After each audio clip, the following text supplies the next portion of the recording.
Hello नमस्ते प्यारे विद्यार्थियों और प्यारे दोस्तों, आप सभी का स्वागत है me and my two class के अंतर्गत। और आज हम अभी इस टाइम आपके लिए मोस्ट इम्पोर्टेंट राजस्थान सीईटी के अंतर्गत राज्य पॉलिटी का टॉपिक देख रहे हैं। और हम देख रहे हैं राज्य मानवाधिकार आयोग, ठीक है ना, राजस्थान वुमन कमीशन, यानी जो भारत में हो या वर्ल्ड में हो या राजस्थान में हो, मानव जो होते हैं उसके कुछ अधिकार होते हैं।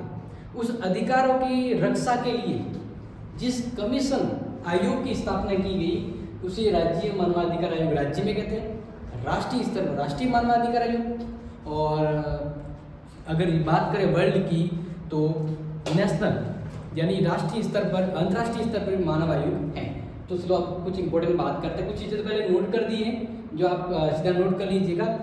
इसके बाद इसी क्लास के आधार पर आपका एमसीक्यू होगा, यानी प्रश्न जिसका टेस्ट आपको बाद में देना पड़ेगा। तो अच्छे से समझ लीजिए जो मैं बताने जा रहा हूं। देखिए, भारत में मानवाधिकार यानी मानवों के अधिकारों की रक्षा के लिए 28 सितंबर 1993 से क्या किया गया, मानव अधिकारों के संरक्षण अधिनियम के तहत राष्ट्रीय मानवाधिकार आयोग की स्थापना की गई थी 1993 के तहत, ठीक है।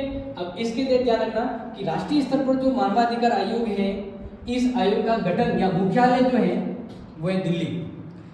तो ये वैसे राज्य के बारे में आपको पढ़ना है, लेकिन क्या है ना कि आपको इससे पहले राष्ट्रीय के बारे में पता होना चाहिए कि राष्ट्रीय मानवाधिकार आयोग कहाँ कब स्थापित किया गया, फिर राष्ट्रीय राज्य के बारे में पूछेंगे। तो ये तो वैसे नहीं आएगा, लेकिन जनरल नॉलेज के लिए ये लिखा है, बाकी यहाँ से अपने एग्जाम में टपकेंगे प्रश्न। तो देखिए, तो बात करेंगे दिल्ली में जो राष्ट्रीय मानवाधिकार आयोग की जो स्थापना की गई थी 12 अक्टूबर 1993 से की गई थी। और उस समय इसके अध्यक्ष यानी कौन थे इसके अध्यक्ष, न्यायमूर्ति रंगराज मिश्र की अध्यक्षता में। तो इसका मतलब ये है कि राष्ट्रीय मानवाधिकार आयोग में जो अध्यक्ष होता है ना, वो न्यायालय का सदस्य रह चुका होता है, न्यायाधीश रह चुका होता है, वही इसका अध्यक्ष बनता है, ठीक है। बाकी इसमें इसकी योग्यता, इसको कितने समय तक वो बन रह सकता है, वो सब चीज़ें पे हम बात करेंगे। लेकिन फिलहाल हम यहाँ पर देखते हैं राज्य स्तर पर। तो देखिए, राज्य स्तर पर राज्य मानवाधिकार आयोग की व्यवस्था की गई है। राज्य मानवाधिकार आयोग की व्यवस्था की गई है जो राज्य स्तर पर, राष्ट्रीय स्तर पर राष्ट्रीय हो गया, राज्य स्तर पर राज्य मानवाधिकार आयोग हो गया। अब देखिए, मानवाधिकार जो शब्द है ना, वो मानवाधिकार संरक्षण अधिनियम जो एक कानून बनाया था, उस कानून की धारा 2 में मानवाधिकार जो शब्द है ये पूरा एक कानून बनाया था, राष्ट्रीय मानवाधिकार अधिनियम। उस अधिनियम में जो जो बातें हैं उसके धाराओं के तहत तब्दील किया गया है। तो उसमें धारा 2 ग में मानवाधिकार शब्द का जिक्र किया गया है, ठीक है, और यानी इसको परिभाषित किया गया है। आगे, राजस्थान की राज्य सरकार ने दिनांक की हर राज्य की अलग अलग सुविधा पे उन्होंने इसकी घोषणा करी थी। तो राज्य सरकार ने दिनांक 18 जनवरी, ये एग्जाम के लिए नोट कर लीजिएगा, काफी बार एग्जाम में ऑलरेडी आ चुका है तो इसको इंपोर्टेंट कर लेना। 18 जनवरी 1999, देखो राष्ट्रीय स्तर तो कब हुआ था 93 में, और राज्य में राज्य मानवाधिकार आयोग की स्थापना कब हुई है 1999 में हुई है, ठीक है, 18 जनवरी। एक अधिसूचना, राष्ट्रपति अधिसूचना जारी करता, तो वही अधिसूचना के तहत राजस्थान राज्य मानवाधिकार आयोग के संबंध में जारी की गई थी, जिसमें मानवाधिकार संरक्षण अधिनियम, शॉर्ट में लिखा है मैंने मासौदी, मानवाधिकार संरक्षण अधिनियम 1993 की धारा, यानी जो राष्ट्रीय की जो अधिनियम बना था उसकी धारा 21 फर्स्ट के प्रावधान के अनुसार हमारे राजस्थान में एक पूर्वकालिक सदस्य और 4 सदस्य हैं, टोटल मिलाकर 5 हो गए। लेकिन ये जो अधिनियम है ना, उस अधिनियम में क्या कहा गया, उस अधिनियम में तो ये कहा गया है कि कम से कम कितने सदस्य होने चाहिए, एक अध्यक्ष और 2 सदस्य, बाकी आपके जैसा जितना काम होता है उतने सदस्य बढ़ा दो। तो हमने फिर इसका यूज करते हुए धारा 21 के तहत अपने कितने सदस्य रखे थे, एक तो पूर्वकालिक अध्यक्ष और 4 सदस्य, समझ में आ गया। तो उस धारा में तो ये प्रावधान है कि आप 2 रख सकते हैं शुरुआत में, लेकिन जैसे फैमिली बड़ी होती है तो जिम्मेदारी बड़ी होती है, वैसे ही यहाँ पर इसके काम को देखते हुए उसके सदस्यों की संख्या में बढ़ोतरी की गई। आगे, यह आयोग काम कब से शुरू किया अपने राजस्थान में? मार्च 2004। क्योंकि पहले स्थापना होती है, फिर उसके सिस्टम अलग अलग कार्यालय विभाग होते हैं, फिर उनके सदस्यों की नियुक्ति होती है, फिर उनका कार्य होता है। तो मार्च 2000 से कार्य शुरू किया था। मानवाधिकार अधिनियम 2006 के तहत राज्य मानवाधिकार आयोग के अंतर्गत जो प्रावधान किया गया है, अब ये प्रश्न एग्जाम में आ जाता है। राजस्थान राज्य मानवाधिकार आयोग का सचिवालय कहाँ पर है, मतलब मेन हेड ऑफिस तो कहाँ पर है? जयपुर में है। ये अच्छे से नोट कर लीजिएगा, क्योंकि ये प्रश्न जो मैंने अंडरलाइन किया ना गोल गोल, ये प्रश्न एग्जाम में आ चुके हैं। तो आपको अपने भारत के तो याद नहीं रखने हैं, लेकिन ये वाले याद रखने, क्योंकि राजस्थान अपना फुल फोकस टॉपिक है। अब आगे बात करते हैं कि राज्य मानवाधिकार आयोग में जो सदस्य होते हैं उनकी कार्य, उनकी विशेषता, उनके संबंध में देखते हैं। और इसके बाद एक एमसीक्यू क्लास होगी, मतलब आपके राष्ट्रीय मानवाधिकार आयोग का टॉपिक पूरा करवाने के बाद एग्जाम में किस प्रकार से एमसीक्यू यानी अवसद वाले ऑब्जेक्टिव प्रश्न आएंगे, उसकी भी क्लास होगी, ताकि क्या हो ना कि आपका टॉपिक पूरा क्लियर हो जाए।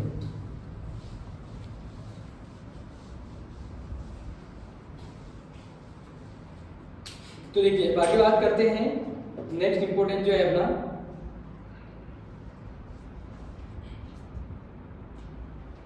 जैसे कि अभी हमने बात करी थी कि इसका जो अध्यक्ष होता है वो सेवानिवृत्त होता है, यानी जैसे सर्वोच्च न्यायालय है या राज्य उच्च न्यायालय, उसका जो मुख्य न्यायाधीश होता है जो सेवानिवृत्त हो जाता है, उसके बाद वो RSC में काम करता है, यानी राजस्थान वुमन कमीशन में काम करता है। ठीक है, तो अध्यक्ष के बारे में पहले नोट कर लीजिए।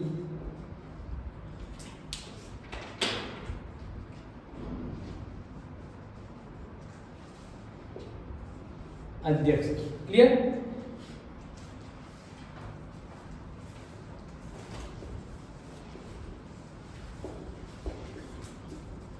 उच्च न्यायालय का सेवानिवृत्त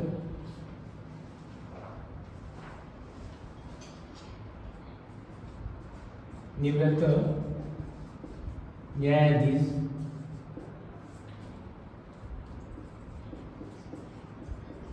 हो सकता है। तो एग्जाम में ये आएगा। तो इसका मतलब अब आप सबको एक चीज पता होगी कि राजस्थान उच्च न्यायालय के न्यायाधीश का टाइम पीरियड कितना होता है, कितनी उम्र तक वो काम करता है? 62 वर्ष तक। कितनी वर्ष तक? 62 वर्ष तक काम करता है। तो इसका मतलब वो 62 वर्ष के बाद ही यहाँ अध्यक्ष बन सकता है। तो फिर वो कितनी उम्र तक काम करेगा? तो सोचिए, तब तक हम आगे आपको इसमें बताते हैं। अध्यक्ष का तो समझ में आ गया।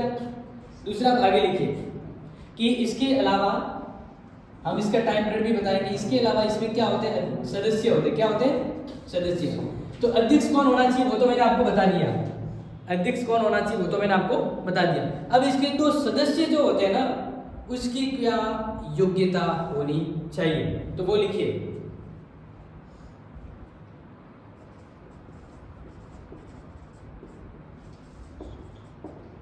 उच्च न्यायालय का सेवानिवृत्त या कार्यरत न्यायाधीश। समझ में आ गया? इसका मतलब हो गया या तो वो रिटायरमेंट हो गया है, या मान लीजिए वो अभी भी न्यायाधीश के पद पे काम कर रहा है, तो भी उसको अपॉइंटमेंट की जा सकती है राज्य मानवाधिकार आयोग में। ठीक है, तो ये हो गए उनके सदस्यों की। दूसरी योग्यता के अंतर्गत लिखिए, सदस्य जो राज्य में एक जिला न्यायाधीश है, यानी कहने का मतलब राज्य में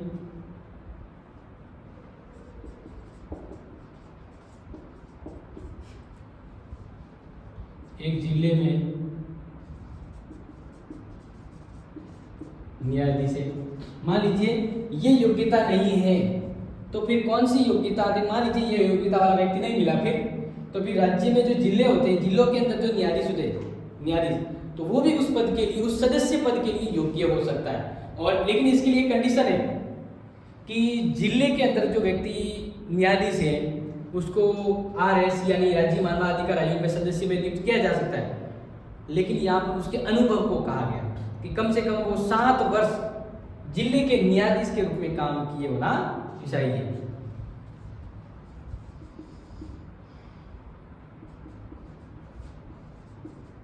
कार्य अनुभव 7 वर्ष, कितना होना चाहिए? 7 वर्ष तक का उसका कार्य अनुभव होना चाहिए। कार्य अनुभव का मतलब उसे मानवाधिकारों के संबंध में जानकारी व्यवहारिक होना चाहिए, ठीक है। तो ये एक जानकारी रूप में आप इसको ध्यान रख लीजिएगा। अब बात करते हैं, बड़ा अच्छा प्रश्न कि भाई इनके सदस्य और अध्यक्ष की नियुक्ति कौन करता है, अपॉइंटमेंट कौन करता है? ये प्रश्न काफी बड़ा है। देखिए अपॉइंटमेंट के तो आप काफी सारे कंफ्यूज हो जाओगे। वहां पर हम मुख्यमंत्री आते हैं, न्यायाधीश आते हैं, RPSC के अध्यक्ष आते हैं, सभी के आपको याद रखना। तो फिर करना क्या, आप ऐसा कुछ कंफ्यूजन हो तो कुछ हेडिंग वाले जो है कि भाई इसकी नियुक्ति ये करता, हटाता ये, ऐसे लिख दिया एक पेज पर और चिपका दो, आते जाते इसको देख लो। क्योंकि जब हम किसी चीज को 2-4 बार देखते हैं ना तो फैमिलियर हो जाती है और याद भी हो जाता है। तो नियुक्ति में नोट कीजिए, राज्य मानवाधिकार आयोग के अध्यक्ष और सदस्यों की जो नियुक्ति है वो राज्यपाल करता है। कौन करता है? अध्यक्ष एवं सदस्यों की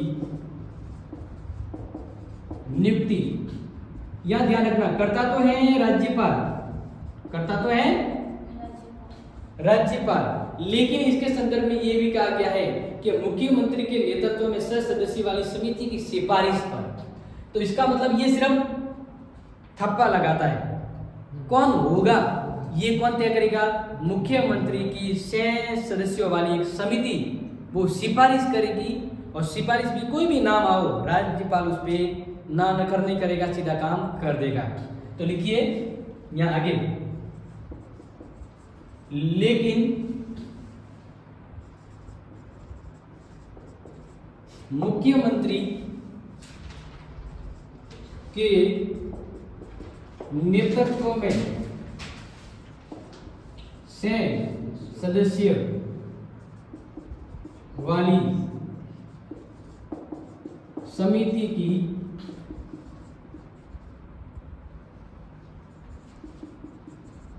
सिफारिश पर, यानी ये समिति जिस व्यक्ति का नाम आगे रखेगी उसी व्यक्ति को राज्यपाल सदस्य बनाएगा, और अगर अध्यक्ष है तो अध्यक्ष के लिए अपॉइंट करेगा। क्लियर, समझ में आ गया? तो अब ये प्रश्न आ सकता है कि मुख्यमंत्री की ये 6 सदस्य वाली जो समिति है उसमें 6 सदस्य कौन कौन हो सकते हैं? उसमें 6 सदस्य कौन कौन हो सकते हैं? तो पहला तो नोट कर लीजिए, एक मुख्यमंत्री जो इस समिति का पदेन अध्यक्ष होगा, पदेन अध्यक्ष। पदेन अध्यक्ष का मतलब होता है कि ऑटोमेटिक उसे उसकी अध्यक्षता मिल जाती है, पदेन। इसके अलावा उस राज्य का गृह मंत्री, राज्य का गृह मंत्री, ठीक है, उसी राज्य का गृह मंत्री। तीसरा उसका जो सदस्य बनेगा वो होगा विधानसभा का अध्यक्ष, विधानसभा का अध्यक्ष। विधानसभा का क्या होगा? अध्यक्ष है वो इस 6 सदस्य वाली टीम का मेंबर होगा। इसके अलावा एक विधानसभा में विपक्ष का नेता, चौथा मेंबर।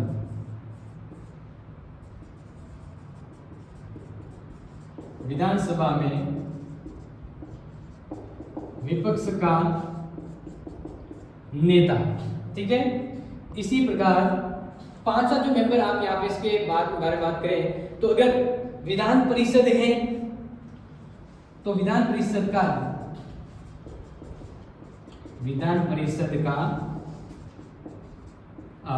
सभापति, कौन? सभापति। तो राजस्थान में तो विधानसभा नहीं है तो फिर ये मेंबर नहीं आएगा, ठीक है। और इसी प्रकार से विधानसभा में विपक्ष का अगर हो तो उसको लिया जा सकता है। तो इसका मतलब ये तो है नहीं, तो इसका 4 सदस्य अपने रह सकते हैं। 5वां अगर छठा लिखना चाहें, विधान परिषद,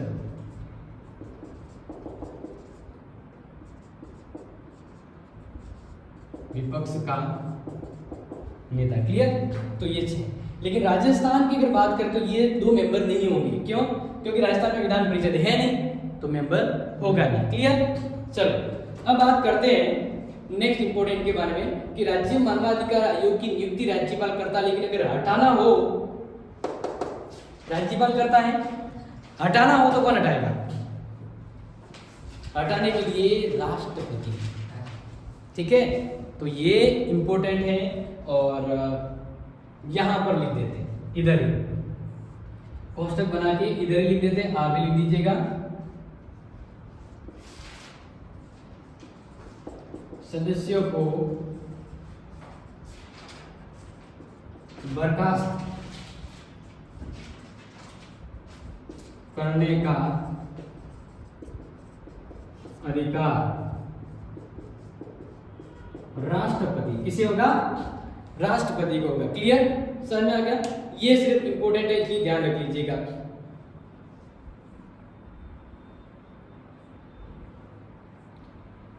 अब बात करते हैं नेक्स्ट इंपॉर्टेंट। देखो ये बहुत सारी टर्म कंडीशन होती है कि भाई कोई कदाचार हो, सही पद पे काम नहीं करने वाला हो, या उसके भ्रष्टाचार में विलुप्त हो, या किसी दूसरे लाभ के पद पर हो, तो बहुत सारे कारण होते हैं जिस कारण राष्ट्रपति उसे पद से हटा सकता है। अब बारी ये आती है एग्जाम के अकॉर्डिंग कि कार्यकाल कितना होता है, कितनी उम्र तक काम करता है। ठीक है, तो ये वाली चीज नोट कर ली। ओके, क्योंकि ये जो भी पढ़ा रहे हैं इसी में से आपके एमसीक्यू भी आएगा। और भी ज्यादातर क्या है कि टॉपिक ज्यादा टेस्ट सीरीज दीजिए, जिससे आपको और ज्यादा एक्सपीरियंस होगा। और कोई प्रश्न दोबारा आता ना प्रश्न, तो उसको करना है, उसको अनुभव ऑटोमेटिक आ जाता है कि इसका आंसर क्या होगा। कार्यकाल, कार्यकाल, ठीक है, तो नोट कर लीजिए, बहुत इंपॉर्टेंट है। इनका कार्यकाल 5 वर्ष या 70 वर्ष जो पहले हो। समझ में आ गया? मतलब 70 वर्ष तक काम कर सकता है।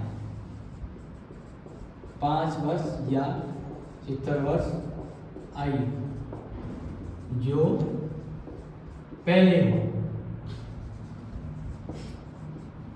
देखो ये ऐसा 70 वर्ष क्यों रखा?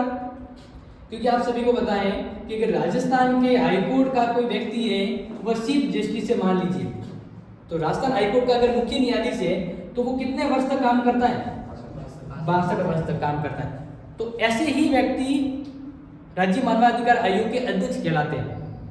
तो फिर अगर वो 62 के बाद 5 वर्ष तक काम करता है तो कितना हो जाएगा? 67 वर्ष। फिर भी गैप हो सकता है, इसलिए पहले से तय कर दिया गया कि या तो वो 5 वर्ष काम करेगा या 70 वर्ष तक। तो जैसे ही सुप्रीम राजस्थान हाईकोर्ट रिटायर्ड होते ही वो राज्य मानवाधिकार आयोग का अध्यक्ष बनता है, तो पूरे 5 साल काम करेगा।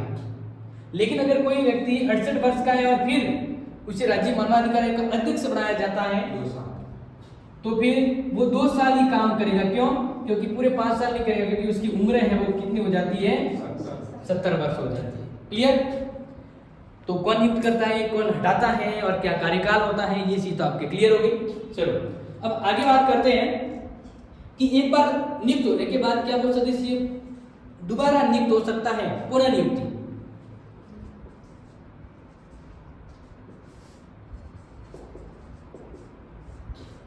तो लिखिए पुनः नियुक्ति के अंतर्गत अगर उस व्यक्ति की आयु 70 वर्ष नहीं हुई है तो उसे पुनः नियुक्त किया जा सकता है। जैसे ये देखो, अभी 67 वर्ष का ही है, इसका मतलब 3 साल तो और काम कर सकता है। तो इसलिए ऐसे व्यक्ति को पुनः नियुक्त किया जा सकता है उस सदस्य या अध्यक्ष पद पर। समझ में आ गया? पुनः नियुक्ति का मतलब ये हो गया कि अगर उस व्यक्ति की उम्र 70 वर्ष नहीं हुई है तो पुनः उस पद के लिए नियुक्त हो सकता है। ठीक है ना? ये लिखवाने की जरूरत नहीं, इस लाइन से क्लियर हो जाएगा आपकी। पुनः नियुक्ति 70 वर्ष नहीं है तो ऐसी एक लाइन आप ऐड कर लीजिए।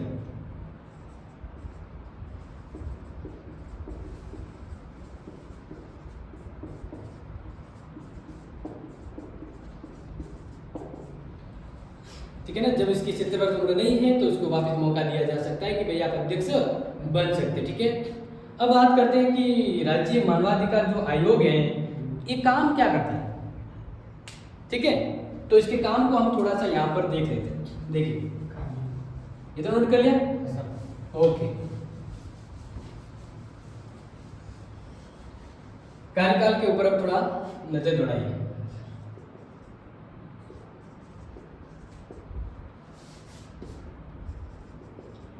कार्य, ठीक है। और इसके अलावा देखो ये भी प्रश्न आता है कि राज्य मानवाधिकार आयोग के प्रथम अध्यक्ष कौन थे और वर्तमान कौन थे, तो ये भी हम बताएंगे। लेकिन फिलहाल काम पर ध्यान देते हैं कि काम क्या करता है ये। तो नोट कर लीजिए, पूरा पूरा तो नहीं, लेकिन जो मोटा मोटा काम है वो हम ध्यान रखते हैं और आपको बता देते हैं। तो लिखिए पहला काम, न्यायालय में लंबित, न्यायालय में लंबित यानी ऐसे केस जो न्यायालय में पड़े हुए, कैसे केस, मानवाधिकारों से संबंधित।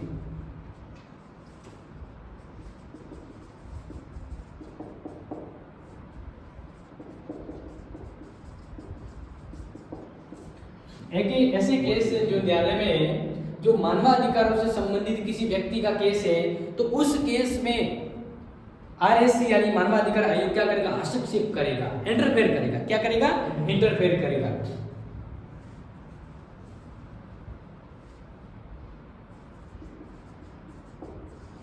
कार्यवाही में हस्तक्षेप, समझ में आ गया कि भाई मानवाधिकार से जुड़ा कोई केस है जो न्यायालय में आया है, तब वहां पर आरएससी है वो काम करेगी। दूसरा लिखिए, जेलों में जाकर वहां की स्थिति का अध्ययन और सिफारिश करना। जेलों में जाकर, जेल होती है ना, जेल, वहां की जेलों में जाकर वहां की स्थिति का अध्ययन एवं सिफारिश। देखो अब यहाँ आजाद जब व्यक्ति होता है ना, तब आपको पता है हर व्यक्ति का अपना अपना अधिकार होता है। लेकिन कोई व्यक्ति जेल में बंद है तो पता नहीं वहां का जेलर उसके साथ कैसा व्यवहार कर रहा होगा, क्या पता खाना टाइम पे उसे देता है या हर रोज उसे धुलाई करता है या उसका शोषण करता है। तो मानव जहां जहां है उसके अधिकार क्या है, उसे मिल रहे हैं नहीं मिल रहे, उसकी राज्य में तो राज्य मानवाधिकार आयोग देख करता है। तो जेल में अगर कोई अपराधी कैदी है, लेकिन उसका भी तो हक होता है ना, तो फिर राष्ट्रीय मानवाधिकार जेल में जाएगा और वहां देखेगा मानव के रहने की सुख सुविधा है, मतलब उसकी व्यवस्था कैसी है, चाहे मान लीजिए शौचालय वगैरह जो भी हो, उसके खाने पीने की, तो वहां जेल में जाकर उसके रहने की स्थिति को देखेगा। और अगर लगा उसे कि भाई यहाँ गलत बर्ताव हो रहा है मानव के लिए, तो फिर वो क्या करेगा, अपनी सिफारिश देगा कि भाई ये होना सही है, क्योंकि मानव जा रहे वहां ये, क्योंकि मानव के हक के लिए आयोग बनाया गया। पहले लाइन हमने कही थी। तीसरा पॉइंट नोट कर लीजिए,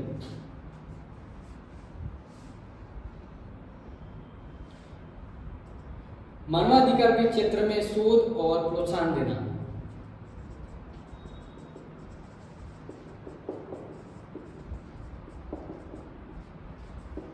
क्षेत्रों में शोध एवं कार्य को प्रोत्साहन, यानी मानव के हक को लेकर जो भी शोध किए जा रहे हैं, नए नए शोध करना और ऐसे कार्यों को और बढ़ावा देना। क्या करना, बढ़ावा देना। इसके अलावा जैसे बात करें यहाँ पर नेक्स्ट इंपोर्टेंट, तो आप ये भी नोट कर सकते हैं,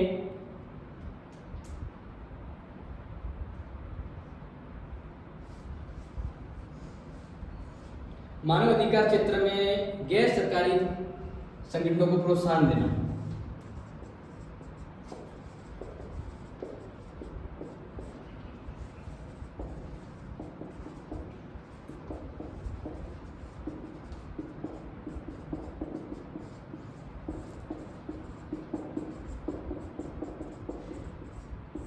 यानी कोई सरकार के अलावा एनजीओ है जो मानव अधिकारों के संरक्षण में काम कर रहा है, तो उनको सपोर्ट करना कि हाँ आप ऐसा काम करें, बहुत बढ़िया कर रहे हैं आप, और ऐसा काम करिए।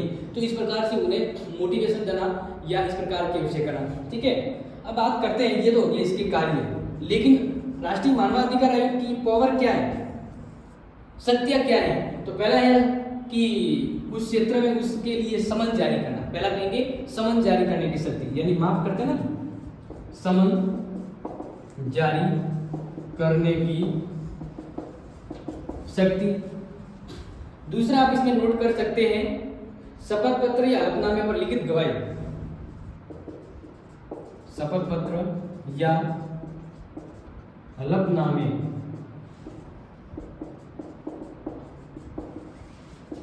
लिखित गवाही ये रिकॉर्ड कर सकते हैं।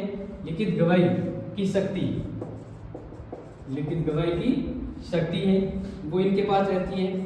नेक्स्ट जो थर्ड पॉइंट आप नोट कर सकते हैं, गवाही को रिकॉर्ड रखना। जो गवाही दी जा रही है उस गवाही का क्या करना, रिकॉर्ड रखने की शक्ति।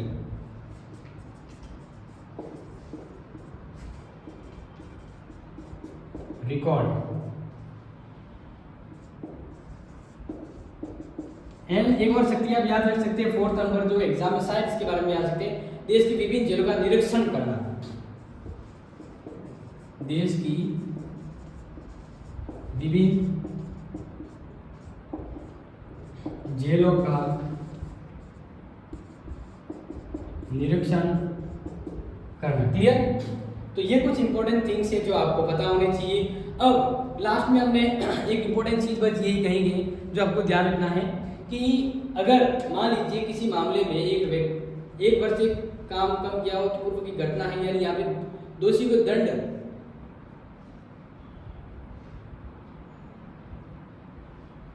राज्य मानवाधिकार के उल्लंघन के दोषी को न तो दंड हो सकता है, न ही पीड़ित को किसी प्रकार की आर्थिक सहायता, लेकिन उसका शारीरिक न्याय उसके लिए हो सकता है।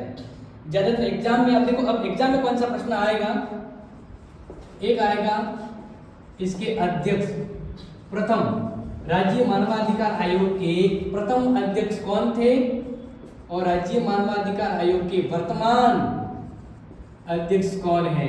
अंतिम लास्ट इंपॉर्टेंट चीज, इसके बाद अपना टॉपिक फिनिश हो जाएगा। तो राज्य मानवाधिकार आयोग के जो प्रथम अध्यक्ष है वो नोट कर लीजिएगा, कांता भटनागर। कौन है? कांता भटनागर। ठीक है। और अगर पूछा जाए कि राज्य मानवाधिकार आयोग के वर्तमान अध्यक्ष, तो नोट कर लीजिएगा श्री गोपाल कृष्ण व्यास। श्री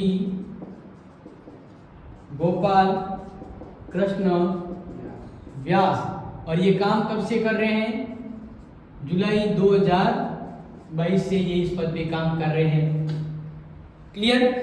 तो इस प्रकार से मेरे प्यारे दोस्तों और विद्यार्थियों, आप सभी को राज्य मानवाधिकार आयोग के बारे में जितना अच्छा सा छोटा बड़ा प्रश्न आ सकता है वो सभी एक साथ मैंने करवा दिया। अब इसके संबंध में एक इंपॉर्टेंट एमसीक्यू की क्लास भी मिलेगी, जो पढ़ा है उसी के ऊपर एक क्लास मिलेगी। अब उस क्लास में आपको कंफ्यूजन वाले प्रश्न मिलेंगे तो उसकी तैयारी कर लीजिएगा। ओके, तो मिलते हैं अगली क्लास में। जय हिंद, जय भारत।